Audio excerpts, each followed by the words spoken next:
that big. You know when you see it. Until then, just trade good.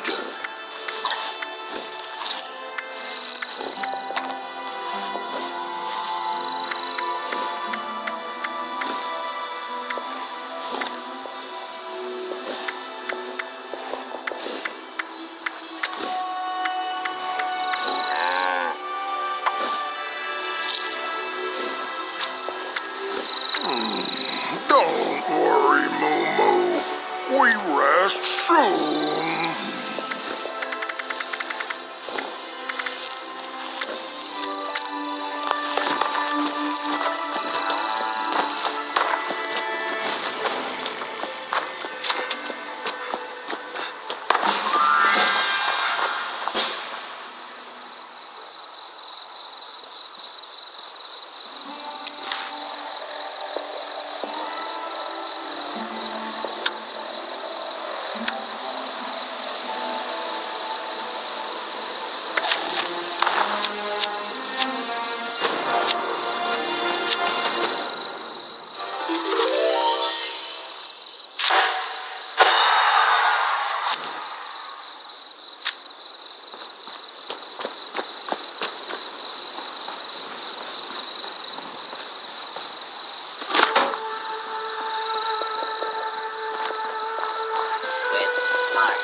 Luck, you'll do just fine out there.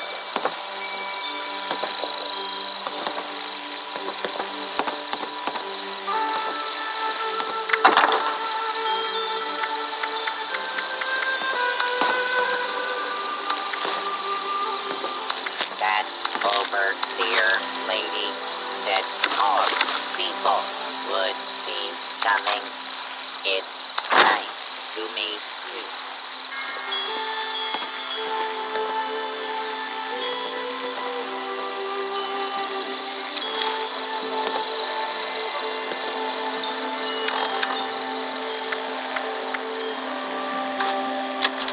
Equipment contaminated. Overseer's Log, town of Flatwoods. My God. There's no one here. The old tavern, the church, people were using them for shelter, but they're gone. Mutations we expected. But there's something else. A disease. I was attacked by... Well, it used to be a person. But it had these green, glowing lesions, and its voice. Angry, tortured. We are one. One what? Whatever happened here is beyond anything we expected. And we expected a lot. Before they were wiped out, the survivors called themselves the Responders. Looks like they were made of firefighters, police, emergency medical staff. They even have an automated system to teach people about treating water, food, survival. I'm doing their tests, and you should too. I know it's even worse than we imagined, but someone's got to know where the missile silos are and how to secure them. The Responders are the best lead we have. This is the Overseer, signing off.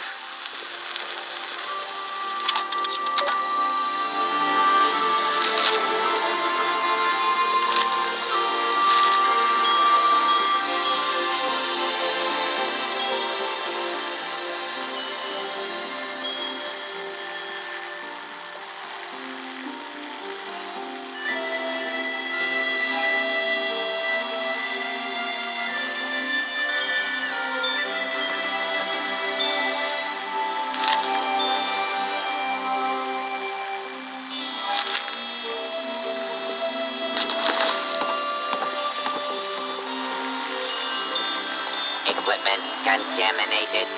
Assistance required.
call it the Great War now.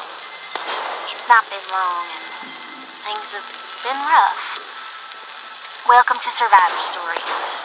I'm Dasa Ben Ami, a responder. I've been working with the responders for a couple of years now. I'm from Charleston originally, so it was easy to join up. What wasn't easy was the work. Rebuilding Appalachia from the rubble while survivors flock to us regularly from all over. So many have come and gone. Their stories untold, their names lost to time. I thought we should preserve this history somehow. I've decided to ask people to record their thoughts, their stories, anything they want to preserve forever. I'll call this series The Survivor Stories. I'll start with me. I was an anthropology PhD student at Vault-Tec University, final year.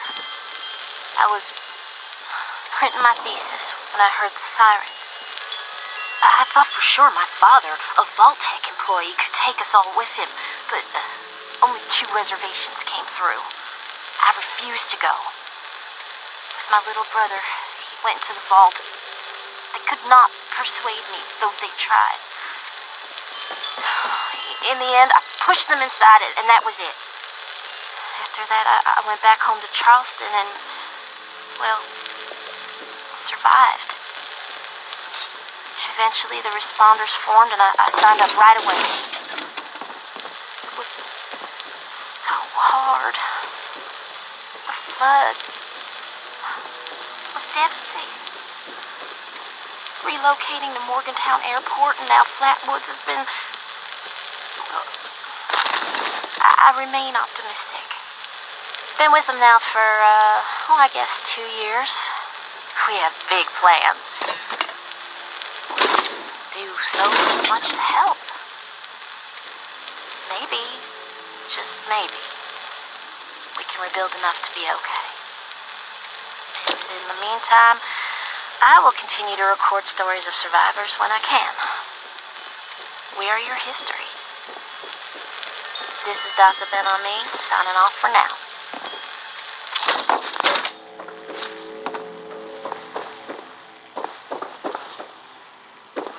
Volunteer boiled water is necessary for equipment.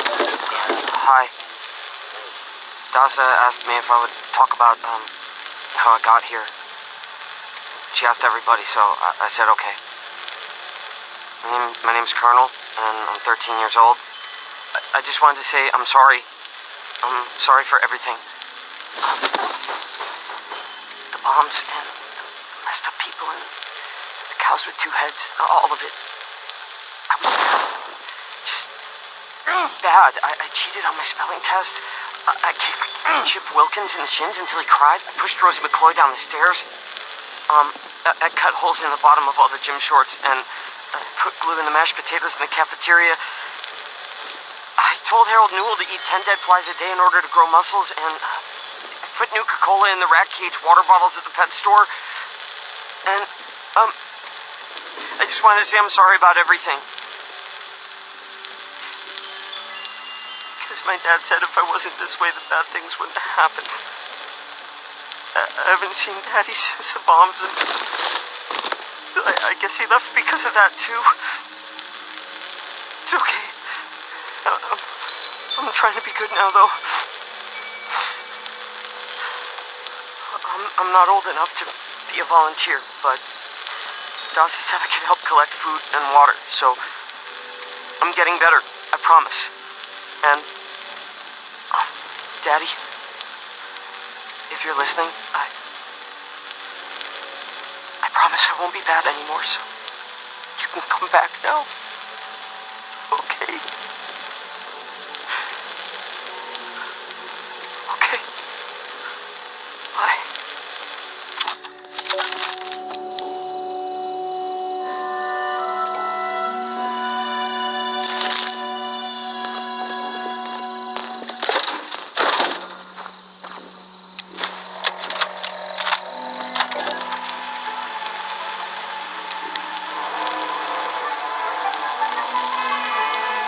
Welcome back, dear listeners. It's time once again to put aside all you think you know, all you believe to be true. Time to open your mind to the strange, bizarre, and sometimes terrifying world that exists in the shadows and fringes of our own, where myth, legend, and rumor are made real. Yes, it's time for more thrilling tales from the West Virginia hills. Tonight's episode, Who Goes There? A Strange Encounter in Flatwoods, is brought to you by Sugar Bombs, the breakfast cereal with explosive great taste and 100% of the recommended daily allowance of sugar. Get your morning started right with Sugar Bombs. Our tale begins on a fateful night when a young pioneer scout, Fred Fisher, finds himself in quite the predicament, having taken a spill and fallen into a dark place.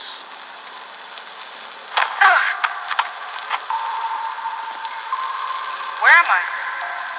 Jack? Biff? Mr. Bailey? Can anybody hear me?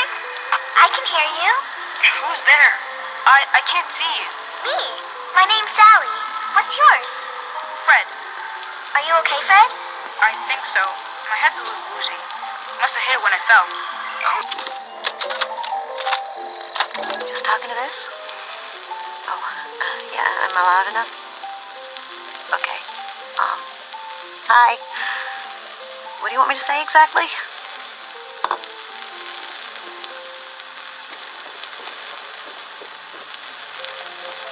Yeah, so just talk about how you got here and maybe a little bit about your life. This is a historic document. Go ahead, Tabitha. Okay, so, well, thanks. Okay.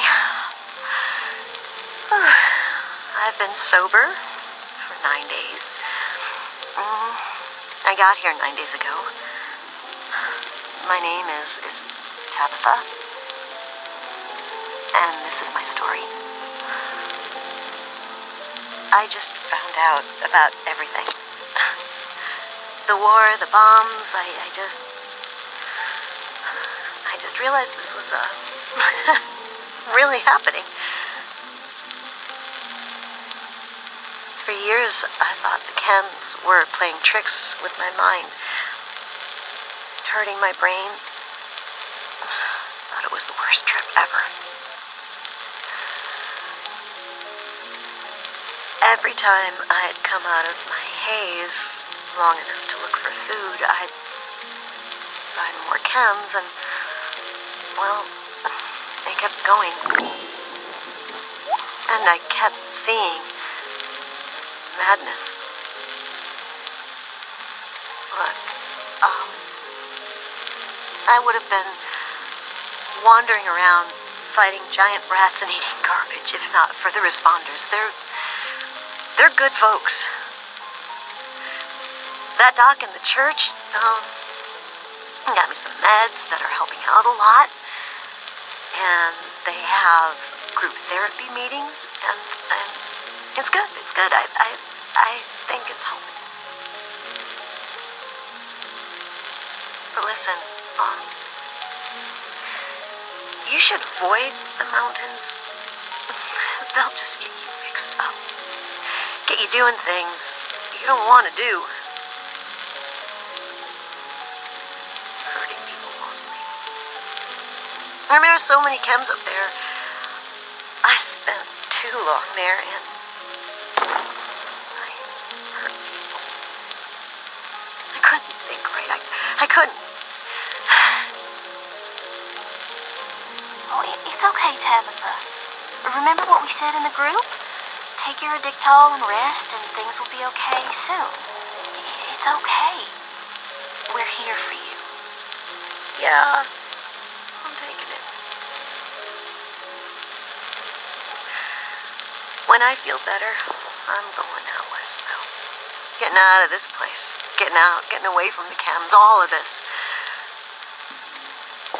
I feel better every day, but, years of chems, years of rads, years of sleeping in the mud. It adds up. Yeah. I'm gonna get back to sleep now, okay? Okay. Thanks for sharing your story, Tabitha. Get some sleep. You'll be okay. You're safe now.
Winters.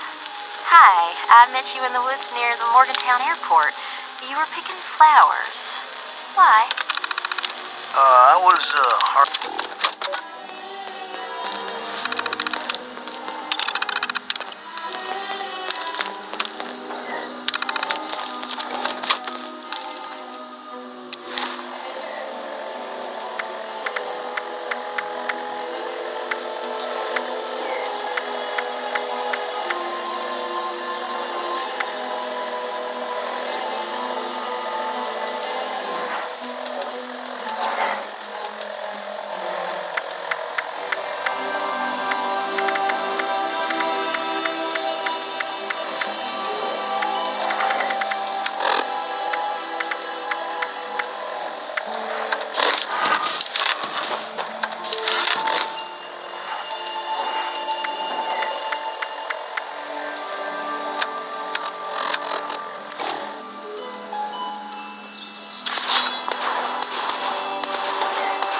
Dasa has asked us all to document our stories for posterity, you know. Seems like a fine idea. So, hi, I am Kesha McDermott. When the bombs fell, I was in Watoga, coordinating a statewide science fair for that year's high school kids. And the theme was the future of energy. After the bombs, everything was pretty chaotic. Scavenging for food and fighting off rabid survivors. Oh, it was just a bad time all around. I found a couple of surviving kids from the high school whose parents didn't make it, and we holed up in a house in town for a while. After a bit, I was able to solder the circuitry in an old radio, and we tuned in to a broadcast from the responders. Oh, we were overjoyed. The trip from Watoga to Flatwoods, it was rough, mind you. The kids and I ran into a group of assholes in the mountains who stole our food and water. I can't tell you how happy I was to find the responders in Flatwoods. Tents for everyone, open kitchens, medical supplies, protection. We were safe. They had a problem, though. Their water sources were contaminated heavily. People were boiling water, but not long enough to make it safe. So, I stepped up and I said, I'll build a testing kit to monitor the contamination, and I will teach folks how to properly boil water. And I did. The world is getting better, but slowly. We need to make sure it doesn't relapse, too. It's going to take time and care, that's all. Well, time, care, and science.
Volunteer boiled water is necessary for equipment sterilization. Please assist.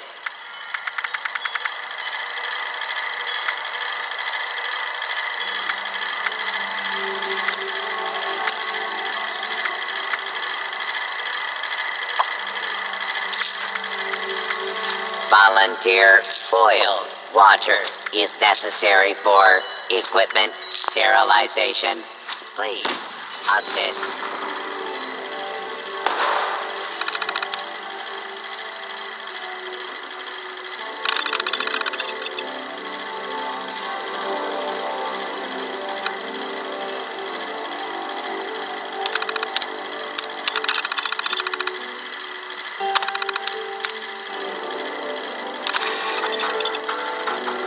This is my first interview with another survivor, Kesha McDermott. She found me trying to break into a Nuka-Cola machine and, showed me a different way. So, Kesha, can you tell us a bit about how we can make sure our water is safe for drinking? Try to keep it to the basics for training purposes. Oh, it's not complicated, really. Find water and strain out any big particles and chunks. Then, boil it in a pot over an open fire for a minute or two, then let it cool. Should be fine. Like, like making tea, right? Uh-huh. You joined the responders a while ago and helped develop a program to train volunteers. So, were you a survivalist prior to all of this? You could say that. I taught high school kids. I used to talk about this very thing to them. Practical application of the sciences. It's fascinating, but you never realize how important some things will be down the road, do you? I guess not. So if we were students of yours, what would you tell us about the world now? How can we survive? That's a good question, Dasa. Well, I would tell you all to remain calm and focus on surviving. The first thing you need to do is get yourself some clean drinking water. It's likely all you'll find is dirty water, but that's okay. We can fix it. Dirty water carries a small chance of disease, and it's a bit radioactive. You'll probably survive if you drink it, but you shouldn't take that risk. It's better than toxic water or nuclear waste, though, which are both very harmful and should be boiled thoroughly first. Got that, Dutha? Yes'm. Contaminated water should be boiled. Okay, that sounds easy enough. So, boiled water is safe? It's mostly safe, but still a bit radioactive. What you really want is purified water. Oh, purified water. Okay, how do I get that? You can build machines that will do it for you, and that's the most reliable way. Building them requires some space and time and plenty of materials. But on my way up here from Watoga, I found purified water occasionally in supply caches and medical kits. So, keep your eyes peeled. If I boil water and that's mostly safe, aside from a teensy bit of radiation, what about tea? Most folks around here are tea drinkers, as you know. I recall many a night sipping tea on the stoop, watching lightning bugs, and reading a book in peace and quiet. Tell me that's still okay, Kesha? Oh, bless your heart. It's probably as good as boiled water anyway. Maybe even better if you add anything medicinal to it. Some survivors add all sorts of flowers and herbs to boiled water, and they swear by it. Personally, I stick with purified water. To each their own. Okay, got it. Switching tracks a bit. I know you're awfully busy with your latest research in flatwoods. Can you explain that a bit? Of course. I'm testing local natural water over time in Appalachia. Gathering data, monitoring the radiation and contamination levels, all of that. I analyze the data in my lab to look for long-term trends and use those trends to determine how we can use the water right now. We use the water for more than just drinking, you know. It feeds our plants, which feed our animals, so we need to know how things are changing. You got a lot of work cut out for you. I'm glad you joined the responders. That data sounds invaluable. It is. I've integrated the data collection and research into the Responders Survivors Volunteer Program as well. I am still a teacher, after all. Wow. Then there you have it, folks. Thanks for talking with us today, Kesha. And thanks for showing us all how to live a little safer. Class dismissed.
It sure is great to see living human beings again. While you're over here, why not grab a spin back or two?